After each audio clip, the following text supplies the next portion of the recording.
Maganda, matangkad, morena ang girlfriend ko, pero hindi ko lang kinakaya. Nga. Magandang araw, Ate Vine. Sumulat po ako para humingi ng advice. Hindi para ipagkalat pa kung ano ang problema namin ng GF ko. Una sa lahat, mahal ko siya, tanggap ko ang buo niyang pagkatao. Hindi lang naman ako ang nakakasama niya araw-araw. Ako si Arnold, 27 years old. Ang girlfriend ko ay 26 years old. Same working na, 8 months na rin kaming magkarelasyon at wala nangyayari sa amin. Sa unang mga buwan naman ay okay naman ang aming contact sa kami. Yun na nga lang ang aming libangan. Pag pinaparaan namin ang pagmamahal namin sa isa't isa, tapos ganito pa ang nangyari. Naalala ko, nagkasakit siya noon. Ulcer, pero nagpa-doktor naman siya at nabigyan ng gamot at gumaling naman na. Pagkatapos nun, nagiba na ang amoy ng okay lang sana kung amoy lang sa bagong gising.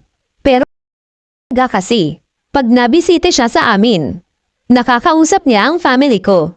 Kaya sinabihan ako ng family ko na ba't daw ganun ng GF ko, sabihan ko daw na mag-toothbrush, sinasabihan din ako ng mga ibang friends ko na sabihan ko ang GF ko na pero hindi ko masabihan, baka mamaya magalit sa akin.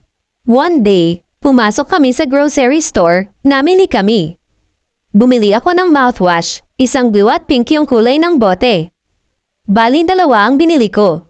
Kahit hindi ako gumagamit ng mouthwash, bumili na rin ako, para hindi awkward. Then sabi niya ba't dalawa binili ko? Sabi ko sa kanya ang isa, sagot niya hindi siya gumagamit nun, kasi nasusuka siya. Sabi ko try niya, at wag na maraming sinasabi pa, kasi nakuha ko na. Pagkabayad ko, yung mga binili ko sa kanya binigay ko na. Sabi ko pagamitin mo yan, try mo, kung mabango. Then makalipas ang ilang araw, bumisita ako sa bahay nila. At tamang-tama bagong ligo. Nagkiss ako at hinamoy ko bibig niya, at ganun pa rin ang amoy. Napatakbo ako sa CR. Sabi niya ano nangyari, nagkiss lang daw ako napas.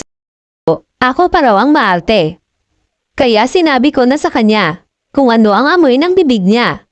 Wala naman daw siya na aamoy na kakaiba. Pa sa akin, dahil grabe daw ako makapansabi na amoy baga. Simula noon, hindi na ako kinakausap. Sabi ko magpa-doktor, wala daw siyang sakit hanggang sa nakikipanhiwalay na siya sa akin. Kasi daw hindi ko daw siya tanggap. At napaka-arte ko raw sobra. Kaya ngayon, hindi ko alam gagawin ko.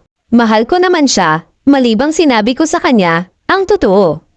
Parang ako pa kasi ang nag-guilt sa sarili ko, sana hindi ko na lang sinabi. Wish ko lang, sana magkaayos na kami.